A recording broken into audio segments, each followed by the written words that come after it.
मित्रांनो नमस्कार. टेलिस्कोपचं जे ॲपर्चर असतं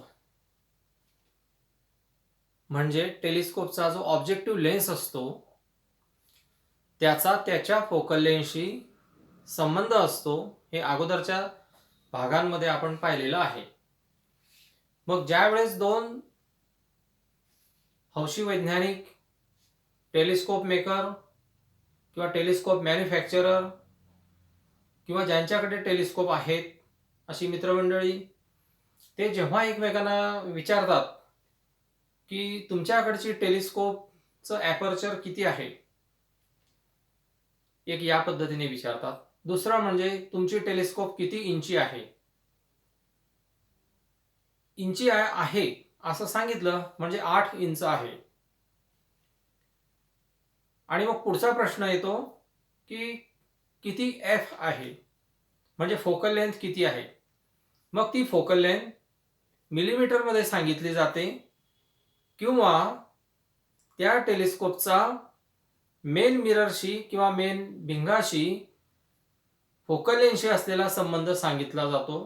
म्हणजेच 8 इंची F6 सांगितलं जातं किंवा F4 सांगितलं जातं किंवा F8 सांगितलं जातं किंवा F10 सांगितलं जातं. एक लक्षात घ्यायचं, अंक हा Fचा जो अंक जेवढा वाढत जातो तेवढी त्या टेलिस्कोपचं प्रकाश आत घेणारं छिद्र म्हणजेच तो मेन भिंग याचा रेशो कमी कमी होत जातो. उलट ते छिद्र कमी कमी होत जातं आणि जेवढा तो अंक कमी कमी होत जाईल तेवढं याचा अर्थ असा की ती टेलिस्कोपचं प्रकाश आत घेणारं छिद्र म्हणजेच तो भिंग मोठा मोठा होत जातो. हेच आता मी तुम्हाला जो कॅमेराचा लेन्स असतो, आपल्याकडे जे जुने SLR कॅमेरे होते की ज्यामध्ये आपण फिल्म टाकायचो ते म्हणा किंवा आताचे DSLR म्हणा, दोघांचे लेन्स सारखेच आहेत. तर त्यामध्ये काही अंक दिलेले असतात. ते प्रॅक्टिकल मी तुम्हाला आता करून दाखवतो.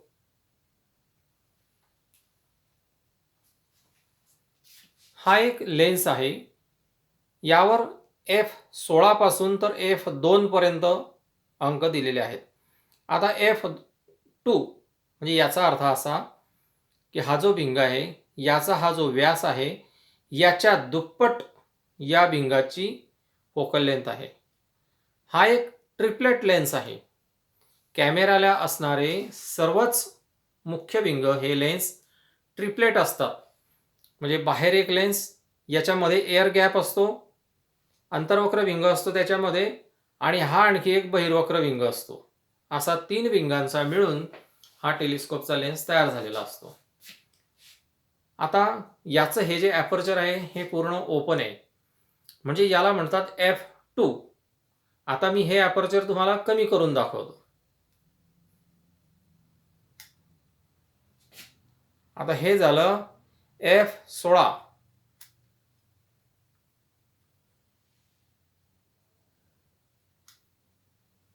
हे बघा अगदी छोटं होल झालंय F16. आता मी हे जसं फिरवेल तसं हे ॲपर्चर वाढत वाढत जाईल. हे बघा, है ना. हे बघा, हे गमतीशीर असतं अगदी. म्हणजे आता हे मी तुम्हाला आणखी उदाहरणावरून सांगतो. हे F2 म्हणजे याचा अर्थ हा लेन्स पूर्ण ओपन आहे. बघा, हा जो रेड डॉट आहे यावर हे 2 आलेले आहेत. आता मी हे 2.8 वर करतो. 2.8 केलं म्हणजे आता हा किती झाकला जातो ते बघा. हे बघा, है ना, F2.8. आता हे मी F4 वर करतो. हे बघा, हे F4 वर केला. आता हा किती झाकला जातो ते बघा. आता हे बघा, F4. आता हे मी 5.6 वर करतो. 5.6. आता बघा हे किती झाकलं जातं. आलं लक्षात. आता मी हे F8 वर करतो. बघा, आता खूपच लेन्सचा डायमीटर कमी कमी होत चालला. आता हे मी पुन्हा आता F11 वर करतो. हे बघा, हे F11. आता हे मी F16 वर केलं, म्हणजे आता अगदीच याचं हे अपर्चर एकदम कमी झालं.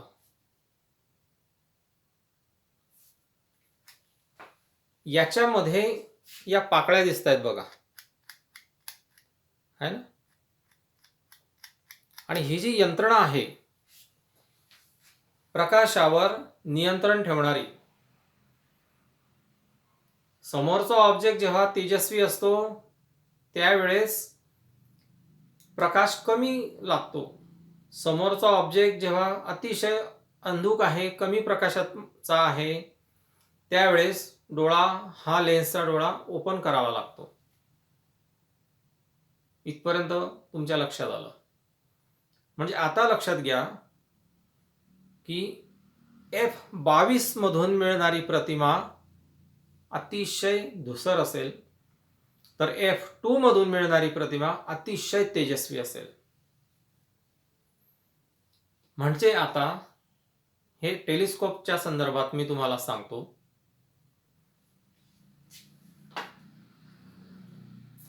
ही एक 50 मिलीमीटर व्यासाची टेलिस्कोप, की याची जी नाभी अंतर आहे हे 500 मिलीमीटर आहे.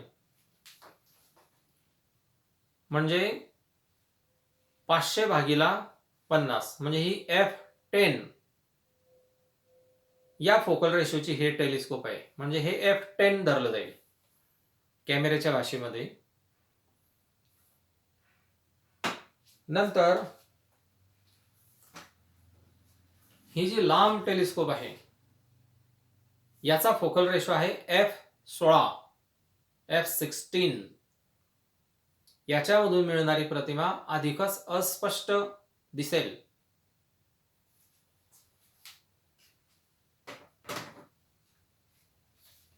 आता ही तुम्हाला काल दाखवलेली ही टेलिस्कोप, हा लेन्स जरी तुम्हाला खूप मोठा दिसत असला तरी याचा जो फोकल रेशो आहे हा फक्त 4.5 आहे. हा फोकल रेशो 4.5 आहे.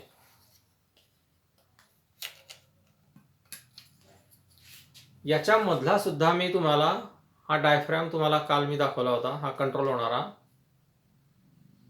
हे बघा, याच्यामधलं जी यंत्रणा आहे त्याला इरिस डायफ्राम असं म्हणतात. त्याला म्हणतात इरिस डायफ्रॅम, किंवा काही जण त्याचा उच्चार आयरिस डायफ्राम असं करतात. कमीत कमी 6 पाकळ्या किंवा 16 पाकळ्या किंवा 22 पाकळ्या यांचा संच तयार करून तो डायफ्रॅम तयार केलेला असतो.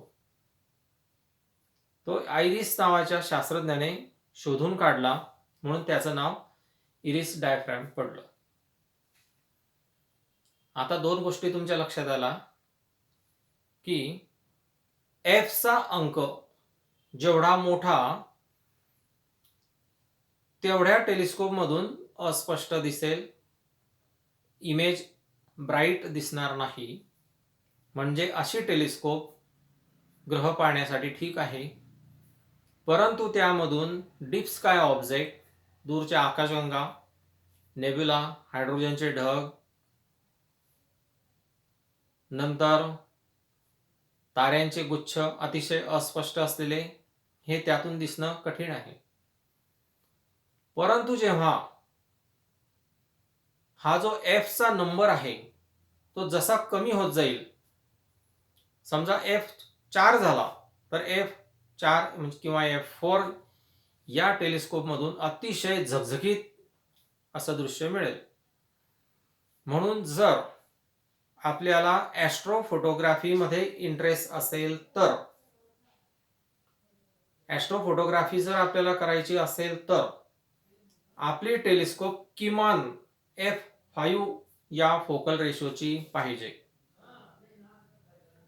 जर F8 ची असेल, F12 ची असेल तर तुमचा फील्ड ऑफ व्ह्यू पण कमी होईल. टेलिस्कोप मधून मिळणारी जी प्रतिमा मिळणार तिचा ब्राईटनेस पण कमी असेल.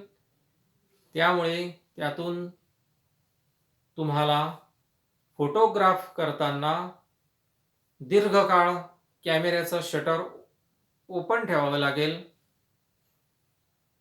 आणि कॅमेरा टेलिस्कोपला लावल्यानंतर जेव्हा तुम्ही ते शटर ओपन ठेवणार तोपर्यंत सर्व तारे